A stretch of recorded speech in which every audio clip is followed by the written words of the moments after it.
So it's 8:55. It's 5 minutes till 9 o'clock. And then he carried on walking. He was so impressed, the manager, with the character and the strength of the young man that he was entrusted with many things. At age 25, though, he made a decision that eventually was accepted by his father, his family, that he would become a monk. And he was accepted to join the monastery of El Baramos and ordained as a monk, taking the name Mina. And as the monk Mina that we get to know in July 18th, 1931, ordained a priest, begins at Harran Theological Seminary. He was forced to go to seminary. He wanted to stay, and even at the seminary, he used to celebrate the Mass every single day. Mina was then, in 1933, they tried to make him a bishop, and he fled. He went to St. Shenouda Monastery, and later that year the Pope was able to tell him, Carlos, I'm not going to make you a bishop, just come back. And he came back, returns to El Baramos Monastery, and begins his life in solitude, decides to live in a cave a few miles outside of El Baramos. But a problem happened in April 4th, 1936. 6 elderly monks, for right reasons, get kicked out of the monastery just during Palm Sunday, just before Holy Week. And the young Mina, the monk, is very upset. How do they look after themselves? It's 1 week before Holy Week. I can't leave them to go by themselves. So he journeys with them. And they go to Old Cairo, and he makes sure they're looked after. And eventually things work out for the monks and they're taken back. But by that time, Mina, the monk, has already found a mill that becomes so famous in the life of Pope Kyrillos. That mill is just outside Cairo. When you go and visit it now, it's in the middle of a big, sprawling city. But then, you'll see in a few minutes, this windmill, the abandoned windmill, was in the middle of nowhere. He was only evicted from the windmill for a very short time during the war.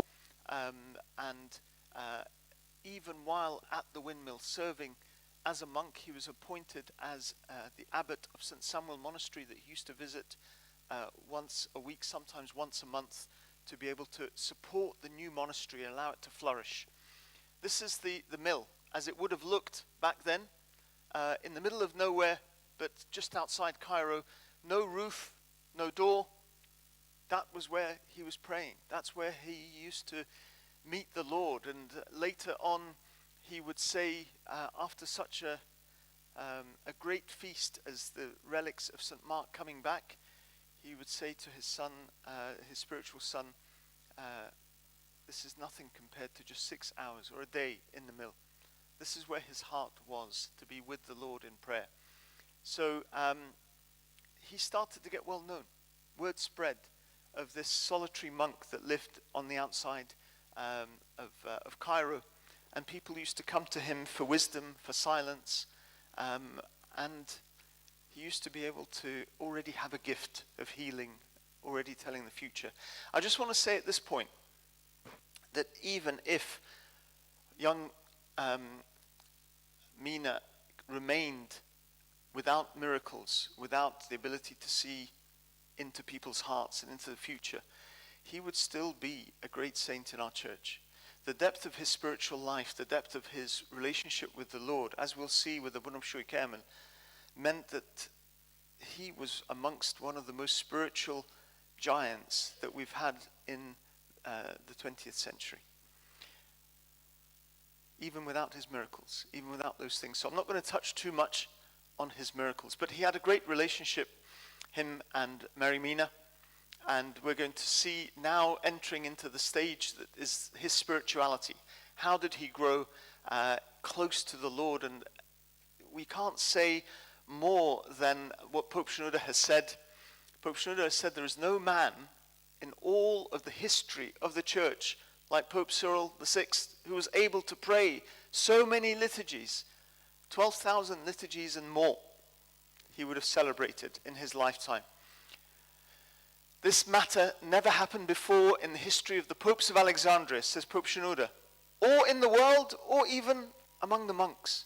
Wow, that's something to say. It wasn't just the liturgy. His daily rhythm was to sometimes celebrate the Vespers the night before. Then waking up early between 3 to 4 a.m., he would do the tasbihah, the Salmodiyah, and then he would celebrate the liturgy. This was his time with the Lord. This was his private time to spend with God. There's a funny thing that his disciples say after he became Pope, that other priests, other bishops would say, Sayyidina, can we pray the liturgy with you? And he'd appear a bit upset. And then he would say, okay. And then they would go to the church that has multiple altars. Some churches have 3 or 4 altars. And he'd enter into the altar, and he'd wait for the priest to start, and then he would go to a different altar further down so he could have his prayer time. And then Abuna hasn't really started. He comes and joins him. And he says, but Abuna, you've got an altar there. Go to your altar, let me have mine. This was his time with the Lord, his private time. He was often seen in the huge myriad of incense. This was his place. This was his home. This was the place that he did business. This is where he met the Lord daily, over 12,000 liturgies that he spent. This was the source of his strength. Anything that follows, this is the source of his strength. And just celebrating liturgy today with Abuna and Abuna makes us wonder, are we really getting the greatest benefit that we can from the liturgy? Do we see what he must have seen? Do we ask to see what he must have seen? We might get to a story or two like that in a minute. This is still me talking a bit too much, but we'll get to his stories in a minute. He was still, even in his history books that were written many years after, they said the Pope that remained a monk. There was a famous historian called Father John Watson, and he said that what's known about Cyril VI is even after becoming Patriarch of Alexandria, he was still Monk Mina in Mutawahid, Monk Mina the solitary. He never left that. Every place that he went, even after becoming Pope, he would still make sure he's celebrating liturgy every day. Even when he was doing an operation, one time in his life, they put him under anesthetic. He was still doing the liturgy under anesthetic all the way through the liturgy, and they were surprised that this is pretty amazing. If I were to go under an anesthetic, and maybe some of you, we would babble on and make no sense. He made sense, and his life and liturgy were his life. He was a servant of all, even while after having been elevated to patriarch. There's a story of his servant, his deacon Mina being with him in the house, the church of Mary Mina, and he found late at night there was some noise downstairs in the kitchen. He went downstairs and he saw Pope Kyrillos cleaning the plates, washing up, and he said, Sayyidina, what are you doing? And he says, I came back late when I fell into ta'ban. I don't want to make you more tired, more troubled. So I decided to clean up and do the dishes. Why? What's the problem? Can't I do those things? But you're Sayyidina. He says, no, Habibi, you've misunderstood. Sayyidina and everyone is supposed to be servant of all. The higher up we go, the more we are servant of the rest. It's such a great lesson that he never left. So from his first day as Pope, he felt, even before then, that he was servant of all. His fasting, he, for many years as Mina al-Mutawahid, Mina the solitary, even after becoming Pope, he hardly ate at all. Sometimes, usually during Lent, just a tiny bit of bread, a piece of bread, a cup of coffee, a glass of water, that was it. Pope Kyrillos isn't a small man. When you go to his Mary Mina monastery, you see the size of his shoes, and you see how tall he was. My father was 6'2", and quite a tall military man. I mean, Dad used to stand He passed away last year in August, but he knew Pope Kyrillos personally when he would visit in Alexandria where Dad was studying. He said the first meeting I had was I was pushed to go into the Ashiyah, and Pope Kyrillos was there in the altar, and I suddenly found all my friends have gone inside the altar. So I went in to the altar, but little did I know that I made a mistake. Why, Dad, did you make a mistake? Well, it was safe, it was summer, and I was wearing nussukum, and from the other end of the altar came Pope Kyrillos, and he came to me, and he put his hand on me. He's taller than me and bigger and stronger. He put his right hand on me with the cross. He started praying, and he said, you've got exams coming up, and then he gave me one hefty hit. And he says, but from now on, don't let me see you with short sleeves. You have to have respect for the church. I learned a lesson that day. I learned that he could pray for me, tell me the exams that I've got coming up, bless me, and give me a wallop that really hurt as a blessing. So he was big, and yet the Lord survived him on a tiny bit of bread, a tiny bit of coffee, and a glass of water. And we worry about our food, and we worry about our diets. This is how he managed to live. There were some things, I'll come back to these things, and maybe we don't need to come back to them, but I want to tell a story. I have to click on something, sorry.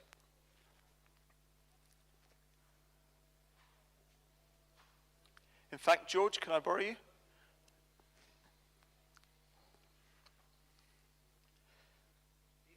Or David, yes, sorry.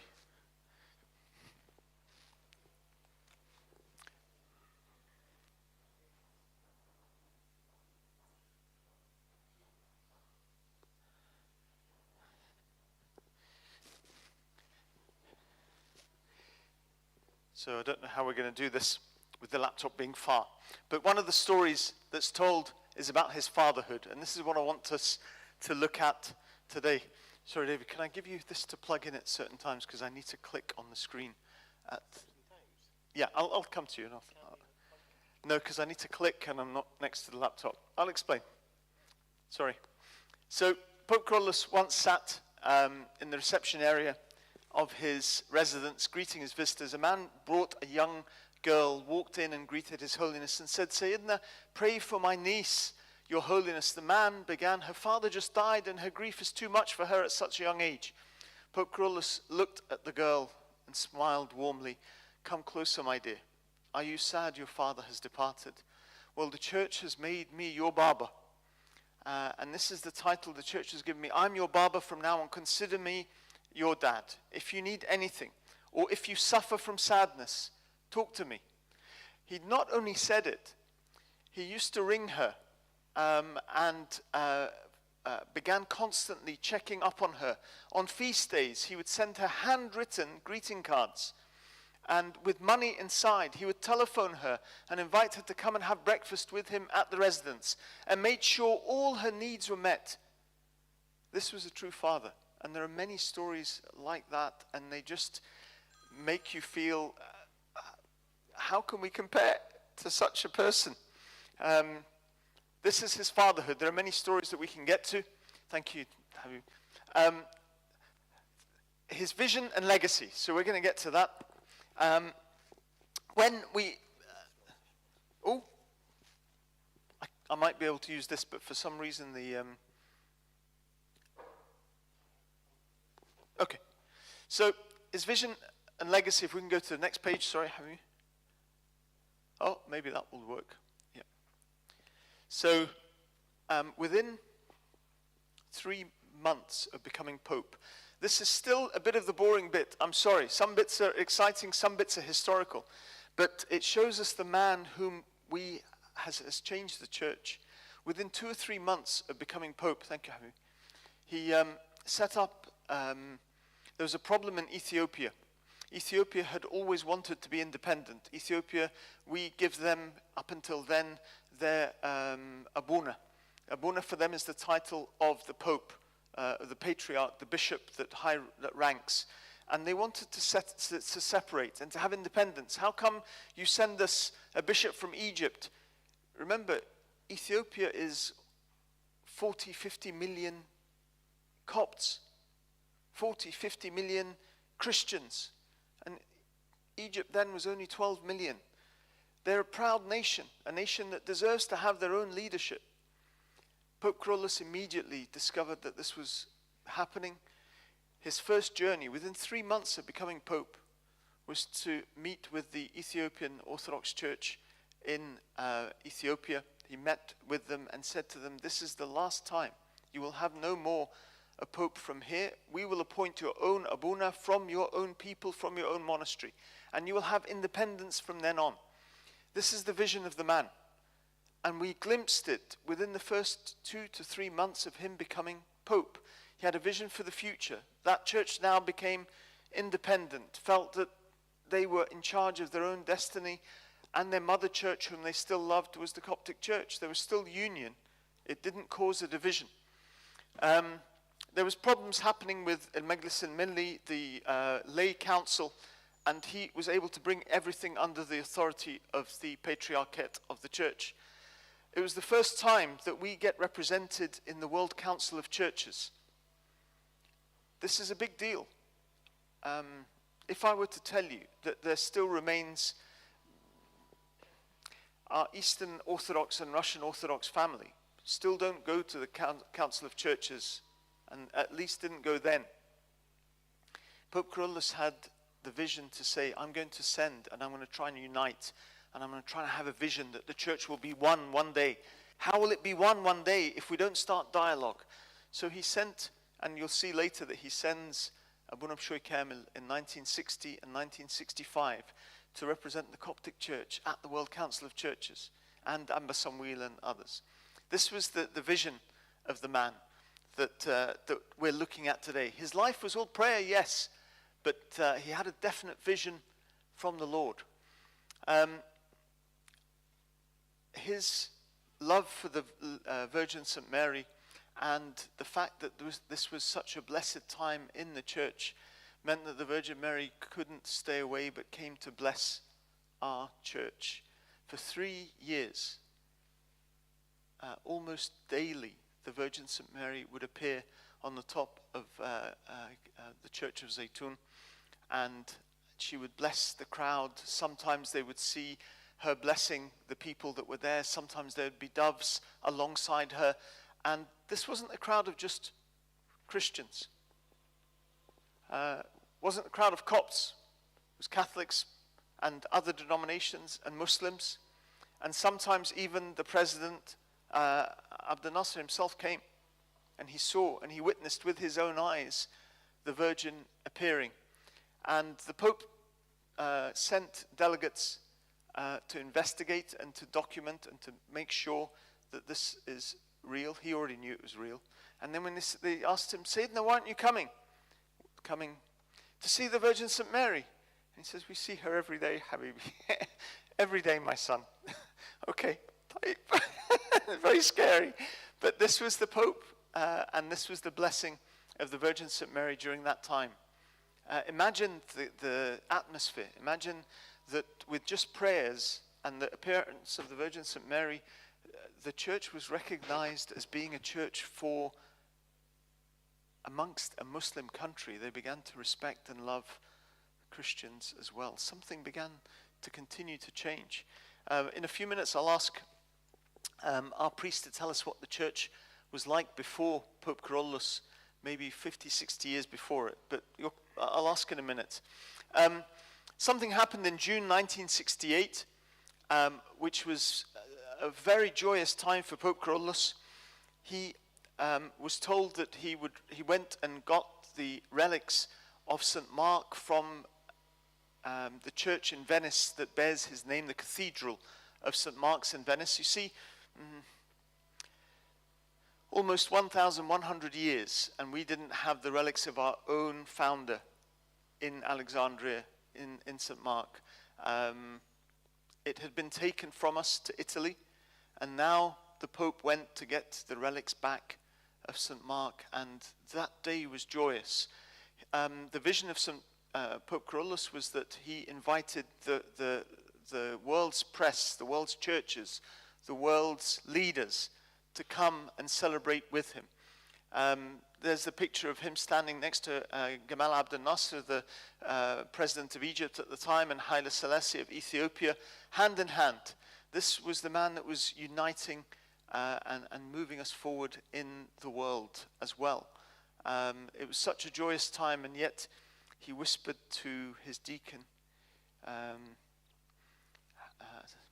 he said, Habib Abouk, beloved of your father, do you think that this day is glorious and amazing and pomp and ceremony and we get to be with all these important people? It doesn't compare to 6 hours in the windmill. It doesn't compare to 6 hours in the windmill. And you wonder what he saw in the windmill for him to say that. And you think, oh, which glorious dignitaries came to see him in the windmill? Which dignitaries of heaven came to join him in the windmill? He used to call, one of his lovely phrases about God is he called him the Lord of Glory. I wonder if the Lord of Glory himself appeared to him many times in the windmill. This pomp and ceremony of the relics of St. Mark, although an important event, was nothing compared to his time in the windmill.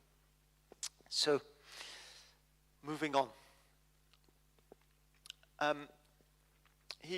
I mentioned the active membership of the World Council of Churches, and he allowed us to have delegates, and he sent delegates of the church to many of the World Council of Churches meetings for the first time ever.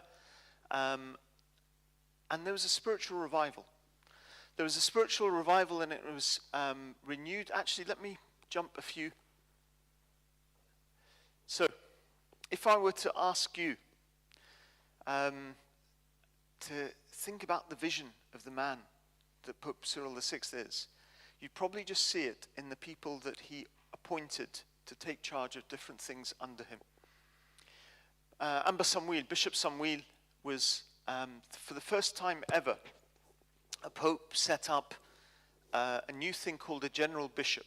A general bishop is not in charge of a diocese, but was in charge of, in the case of Amba Samuil, public, ecumenical, and social services. Bishop Samuil became the public face of the church, managing foreign affairs, establishing the diaspora communities. He'd studied in the UK, he'd studied in the States, he knew many languages. He was really a savant in the amount of languages that he knew. And he was the face of being able to preach and to bring the voice of ecumenical and social services to the church. Bishop Gregorius, again a general bishop, ordained in 1967. He authored a massive encyclopedia just by himself, a collection of books covering theology, history, philosophy. And a term that was told about him is that Bishop Gregorius was the new theologian. This was a giant of a man that all came from something called the Sunday school movement, that if we have time, we can see how it all develops. These were general bishops. And you asked me for another general bishop that you know, Pope Shenouda. Pope Shenouda III was a general bishop, and he was appointed as dean of the Theological College of Alexandria, but also as the bishop for education. Prolific author, head of the Sunday school movement, head of the magazine for Sunday School Revival, an amazing preacher, bishop of education, general bishop of education. So those three bishops were to lead different areas of the church's revival. And on the right-hand side, we had Abuna Metta al-Miskin, Father Matthew the Poor, who would head up the revival of the monastic movement. His example, his life, the way that his monastery began to be a fragrance throughout all of Wadi Natron, throughout all the area that his monastery lived, became a revival of monasticism. So in 1948, young Matthew the Poor enters a monastery. Before he was a pharmacist, he gave up his pharmacy, he gave up his wealth, he gave up his villas, he gave up his cars, and he went to the desert, giving up everything to be a monk. And the Pope Cyril VI appointed him to be able, with a special responsibility, to grow monastic life, to have a revival in monasticism. You see, before then, the monasteries were almost closed. The monasteries were dying down. Before Pope Carolus, there was trouble, and the church is said to have been in darkness. And there were some amazing lights, like Habib Girgis, who was mentioned by our priest today in the liturgy. Habib Girgis began to sow the seeds that would one day become the flourishing church that we have now, that we used to be. But for 100 and 150 years or so, we weren't that church, and we were in darkness. Pope Carolus had a vision one day, a dream, and it was Amba Yusab, the previous pope, and Amba Yusab, while being Mina and Mutawahid in the windmill, he saw Amba Yusab coming to visit him in his dream, and Amba Yusab broke his stick. And Amba Yusab turns to Abuna Mina and says, Abuna Mina, fix my stick. Sallah al-asaya bta'ti. So Abuna Mina begins to repair the stick and to put it together. And he looks, and Amba Yusab says, thank you for repairing my staff. And he leaves. And this was a vision that Sayyidina probably remembered, that this was what he was to do. He was to repair the church, to bring life back to the church, to bring that joy back. If you ask Sayyidina Baba Carolus, he was asked of him actually on the day of him being made a pope, what advice, Sayyidina, what's your plan? What are you going to do? What do you wish the people to have? Do you know what he said? You probably do. But he said, I wish that they and us, we could all pray again, that we would learn to pray properly. Your Pope, he talks of himself in the third person. He says, your Pope saw and felt so much in prayer. He wishes that all the people feel the same in prayer. But what are your plans? How are you going to do it? I will pray. This was his answer. It got him into a lot of trouble. Some of us now in 2026, we think that Pope Carolus must have been recognized as a saint even when he was alive by his own people. Actually, daily he went through hell in a godly way. His own bishops, his own priests fought him daily. This Pope that we've got can't even fix any of our problems, and whenever we go to him, he just says pray. He just says pray. When are all our problems going to be fixed? One time, a priest came to him, and he, in advance, said, I'm studying, I'm seeing that all my congregation, 167,000 young men are without jobs. I don't know, I'm going to go to him, and all he's going to tell me is we're going to pray. And he got fed up, and he said this to someone next to him as he's going to meet the Pope. He met the Pope, and the Pope said, Ta'al Abuna, 167,000 without a job, and you're going to tell me all I'm going to do is pray. And he felt very embarrassed. Samahni ya Sayyidina, forgive me Sayyidina. And he said, Tab, let's stand up to pray. And the priest, Abuna, please hold the mic. Salib Suriel. Have you got a mic as well? Because these stories we need to share together. Thank you. So Abuna Salib Suriel tells this story, and it happened to him. He said that same evening or the next day, he was reading the newspaper, and there's been a presidential decree, and in his area, 167,000 jobs were created just for us, for Copts. The exact same number. And he thinks, okay, Tayyib, prayer. Many, many stories like this. There was, unfortunately, a gathering of the Holy Synod, and ahead of the bishops that was gathering together a petition against Pope Carolus to take him off the throne of St. Mark. Can you imagine St. Mark without a Pope Carolus? Can you imagine the church of St. Mark with a defrocked, thrown away Pope? It would have been horrendous. He'd got all the votes that he needed, by the way, all the signatories from all the bishops of the Holy Synod that he needed to put a papal decree in so that Pope Carolus would have to go to a monastery and no longer be Pope. That evening at the Hashaya in the cathedral, he came to the chair of St. Mark and he stood in front of it. You know all these stories, but sometimes we need to tell them. And he said, Mary Mortis, this could be the last time that I stand in front of you in your church, and you may not see me again. If this is what you want, then let it be. And he carried on. That night, unfortunately, that bishop was falling sick, and he went into his medicine cabinet to take some medication for a sore throat. But a few months back, he changed the medication in the sore throat linctus for a way to be able to bleach his toilet. And the bishop died that day.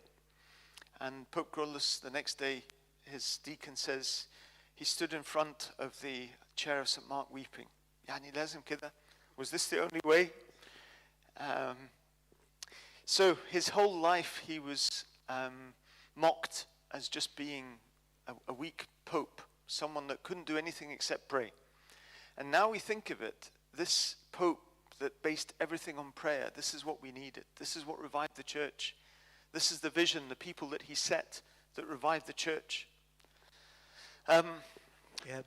Yes, and the other two bishops who were in the same plot was this other bishop who died. After this instance, Pope Kyrillos elevated them to be metropolitans. Oh, this was the love and fatherhood of the man. There are many, many stories like this. You probably know Abuna and Abuna. There was a newspaper that used to write against Pope Kyrillos all the time. And it had 130 journalists working on the staff of the newspaper. And Gamal Abdel Nasser decided to do a favor for the Pope. So he fired and closed this newspaper, and he said that it's not to publish anymore. Pope Carolus got so upset, he went to Abdel Nasser, but that's 130 people that will be without a job. What are we to do? Why did you do this? And he says, what I've done, I've done. He continued for the next few days until he found work for each of those 130 people. None of them was without work. This was a newspaper that was writing against him all the time.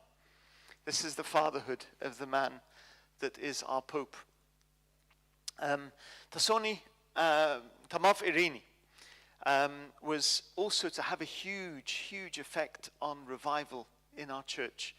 I remember many trips from our church in St. Mark to go and visit Tamaf Irini as I was growing up. There's so much on the slide, I'm hoping that someone will be able to read it at some stage later. But Tamaf Irini left a legacy behind of renewal of monastic nuns. If anyone wants to say anything, she was a tremendous role model. Maybe I'm not allowed to say this next bit, but I'll say it, and Abuna can forgive me that I'm a guest in the church. Pope Carolus allowed Tamaf Irini as the only other person that isn't a clerical male priest to anoint with oil. She had many, many visions. She used to, it was said, she used to have dreams and visions of going to paradise and back as if it was like an elevator. So many times she would go. So many times people would say, Tamaf Irini came and did this miracle with me, and this time she brought Pope Carolus. This time she brought Abu Sufyan. This was the woman that Pope Carolus had appointed. How old was she when she was appointed? Without reading my slide. How old was she appointed as head of the nuns? She was 16. Thank you for reading my slide. She was 16 years old. What courage does it take a pope to appoint a young girl, head of a monastery of nuns, in the middle of Cairo? The vision and the spiritual leadership of Pope Carolus appointed her at the age of about 16 or younger as the mother superior of the monastery. It's just unspeakable that we lived in those times. So, what about what he would say to us now? There are many things that he would say, and I'd invite you to read some of the things that he said in advice to us. He would advise for us to return to daily prayer.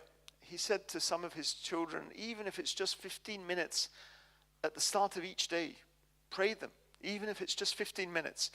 Make the liturgy something that you find your strength in, that you are daily or weekly participating in. And when you serve in secret. It's not important for others to see what you're doing. Humility is more important. Practice humility as a daily discipline. Trust God when you face political and social uncertainty. And your life of holiness and purity should be with you wherever you are, wherever you go. These are some of the key things. Another 2 points, and I'll mention one of them, which is he would ask us to focus on matanyas, to do prostrations, especially during Lent. Matanyas, he felt, were the way for us to humble ourselves before God in prayer. And maybe the second one, he would say, praise. Use the Psalmodia. Praise with the Lord every morning. Learn why the Psalms of the Psalmodia, the praises of the church, are put, what we celebrate on Monday, what we celebrate on Tuesday, what we celebrate on Wednesday. Live the life of the church. Abuna, anything else to add to this? Please, I'm sorry. At any point, you can say things. So, on his passing, his final words were, I am leaving to the Lord. Safeguard the church with your keen vigil over it. May the Lord shepherd you. And there's a few more stories that we're going to look at. Sorry. Let me go back a few slides.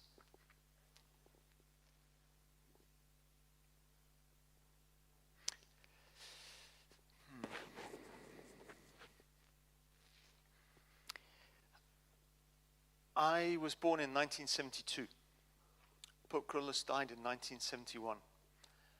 We all have different stories of Pope Kyrillos, and if the Lord allows me, I'll share one from myself as well. I was speaking to Abuna John earlier, and Abuna John said that he found physics one of his most troubled subjects. He gave it to Pope Kyrillos to look after, and Pope Kyrillos made him amazing at it. He really blessed him. I was studying A-levels. In my first year, I chose, because I loved electronics. I had done it for GCSE. I gave up chemistry for it to be able to study it, and my school was lucky in the whole of the borough that it had an electronics teacher, and I had a love for electronics. But in order to study A-level electronics, I had to do chemistry, maths, and further maths. So electronics, chemistry, maths, further maths. Electronics, physics, maths, and further maths, so no chemistry. But my electronics teacher left after 1 year of A-level. A-level is 2 years. The school forced me to choose another A-level, and I had to do it in order to carry on at the school. And that was chemistry. I hadn't done chemistry at GCSE. I'm now supposed to do it at A-level. I only have 1 year to do chemistry. I hated chemistry. Really hated chemistry. My wife is actually a chemist. God has got a very good sense of humor. I gave chemistry to Pope Kyrillos. All my subjects had different saints. I moved one of my subjects to Pope Kyrillos. I said, this is a real trouble for me, chemistry. I'm supposed to do it in 1 year. I went into the exams, and I was so nervous. Multiple times in the toilet, multiple times headaches in every single exam. I don't think I sat more than 1 hour of a 2-hour exam. I messed up. The grades came, and they were bad. The college that I had applied to was Imperial College in London to study electronics. And Imperial College required some very high grades. I ended up getting a D in chemistry. There's no way I was getting into Imperial College. I opened my drawer next to my bed. I took all the pictures of Pope Kyrillos from my desk, from around my area of the house, and I put it in the drawer, and I shut the drawer. Kida? Tight. Okay. A few weeks later, my father wakes me up on the way to work while I'm at home, asleep because it's summer holidays. He says, Ihab, Mabruk. I said, Dad, what do you mean? He said, I had a dream. Dad, I know you have dreams. What was it this time? He said, Mabruk, you got into Imperial. Dad, there's no way I've got into Imperial. There's no way. I went back to sleep. I had a dream that we were in a big line going into the cathedral, and Dad was in front of me. And then when we got to the front, there was Pope Kyrillos on a big chair here. I had never seen this picture before. And as soon as Dad took the blessings of Pope Kyrillos, I was about to take his blessings. Suddenly he sat up in the chair and just opened his eyes. And I, in shock, woke up. The phone is ringing. I answered the phone next to me, still in shock from the dream. This is Imperial College. We'd like to speak to Master Ihab Rufail. Yes, speaking. Sir, we'd like to offer you a place at Imperial. You must be mistaken. I got a D in chemistry. There's no way I've got into Imperial. So we know about your situation with your... how do you know about my situation with electronics? Sir, do you want to come and join or not? Yes, thank you. Thank you. And then the call ended, and I ended up going to Imperial College. I opened my drawer, first thing. Took all the pictures out, all the zet out of Pope Kyrillos, put them in exactly the same place they were. And I said, okay, if this is the way you want to do it, with me. A few weeks, months later, I realized that if I'd gone to Imperial College with my big head, it would have been a disaster. I'm going into Imperial College by the blessing of God, not because of anything that I can do, but because of his blessing and the blessing of this great saint. There's a few more stories from other people that we're going to look at. Pope Kyrillos was ecumenical. He not only did miracles for us. This is one where a Greek Orthodox bishop in England, this is his story. Bishop Patara of Birmingham calls Amba Misael of Birmingham, and he says, Amba Misael, I'd like you to take me to Egypt because I need to pass some oil to a nun that you have in Egypt called Tamaf Irini, Mother Irini. Do you know her? And Amba Misael said, yes. But say, Your Grace, another bishop, how do you know her? Okay, I'll tell you the story. I had a dream of Pope Kyrillos, and I was asked by him to go and give this oil that now appears next to my bed to Tamaf Irini, and to give her a message that her pain will be hard and her pain will begin. The pain she suffered a lot with her last illness, in huge amount of pain. You're to give this oil to her and say it's from your Baba. So Amba Misael took him to Tamaf Irini, and when there they honored this bishop, and they made him vestments, and they made him lots of things. And this bishop, they asked him, but how do you know Pope Kyrillos? And he said, for a long time I've been praying for the unity of the church.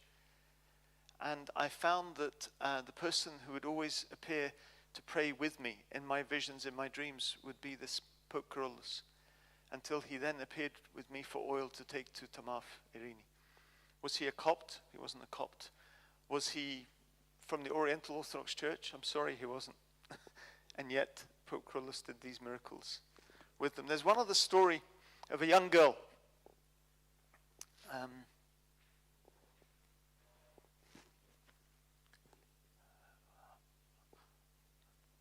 I think it's this slide. I'm sorry, I made it so complex. Let me check. Yes. One last story, and then we could have stories that we could share together. She was a Chaldean Catholic girl. She wasn't Coptic. She wasn't. She was Catholic, not Oriental, not even Greek or Russian Orthodox.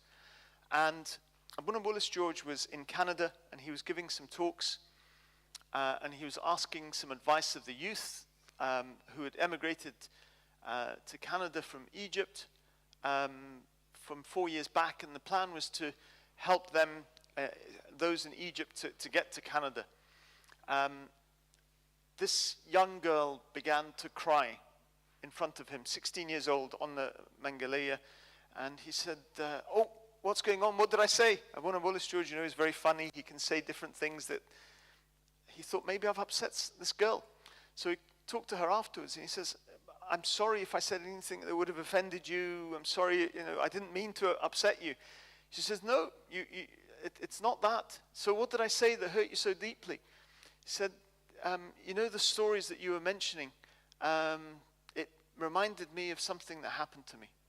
You see, both my father and mother were brutally killed in front of me at home recently by two strangers. They broke into the house, and I was terrified. This was when she was back home in their land, in Lebanon, I think. I was terrified, so I hid under my bed praying that I would survive it. When you began talking about God's love and his care, I just remembered this. It brought up the horrific image of the day that my parents were killed before my eyes, and I hid under the bed. Abuna Bullis George is so apologetic, and he says, okay, but I'm so sorry that I reminded you of this. And she said, no, Abuna, it's not that. It's that I really felt that night. Let me tell you, let me finish my story. You see, that day, as I was hiding underneath the bed, I felt Pope Kyrillos come. You see, my parents had a very large picture of Pope Kyrillos in the house. They used to love him. And he came, and he lifted me up from the bed, and he says, my daughter, I will save you. I will take you out of here. Nothing will happen to you. And your parents, they died because of their being Christian. They were bludgeoned to death because of them being Christian. So it must have been some kind of attack. They died martyrs, and they're in paradise now. But I will look after you. And it says that he took me, and I found myself, when I arose, I saw that I was safe. I recall some people took me to the Canadian embassy to get a visa, and it was done quickly. And so I quickly got onto a plane. I don't even know how I got onto the plane. And next to me on the plane, I felt that Pope Kyrillos was there. He was sat next to me throughout the whole journey. And then in his last minutes of the journey, as the plane began to touch down, he said, may you arrive safely, my beloved. This is Pope Kyrillos, who we're looking at today, and I'll finish here. But thank you.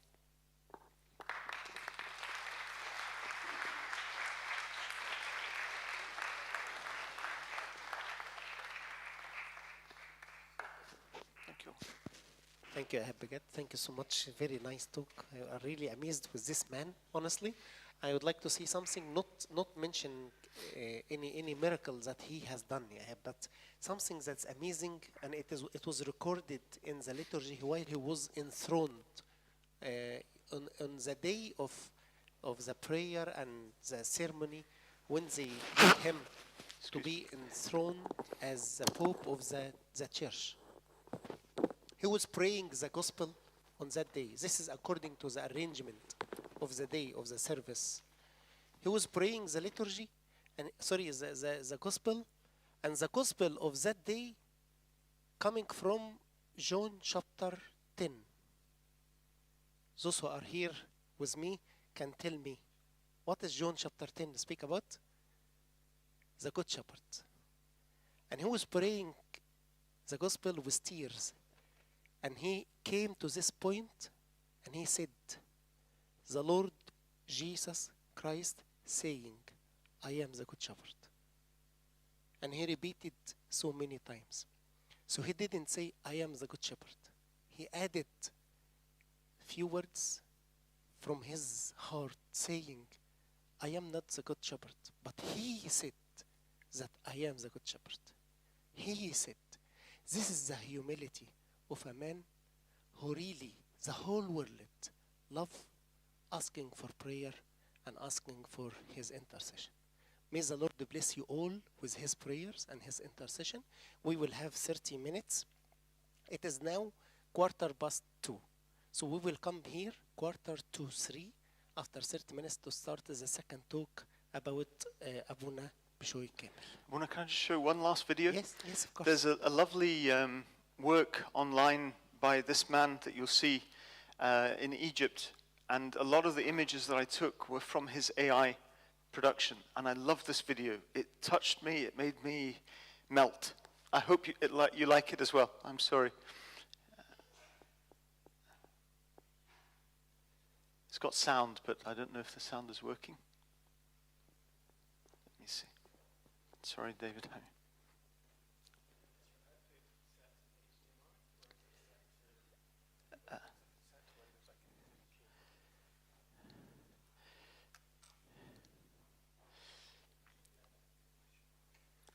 If you double check, I don't know how to.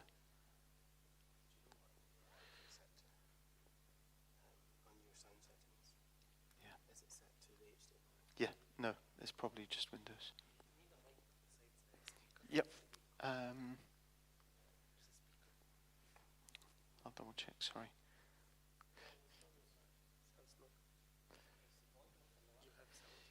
Yep, the volume's up. Is there a shortcut?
In the quiet of the night, before the sun would rise, a gentleman of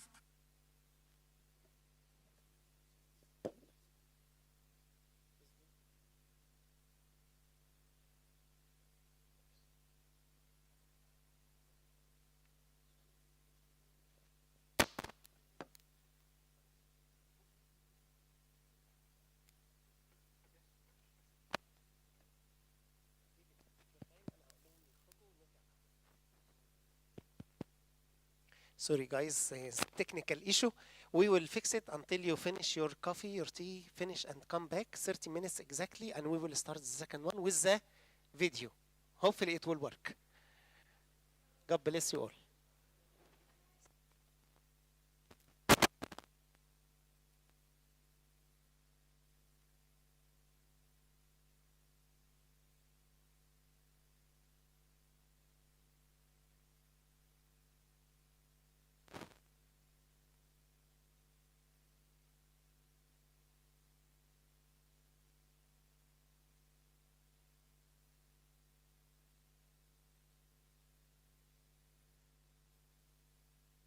Mm-hmm.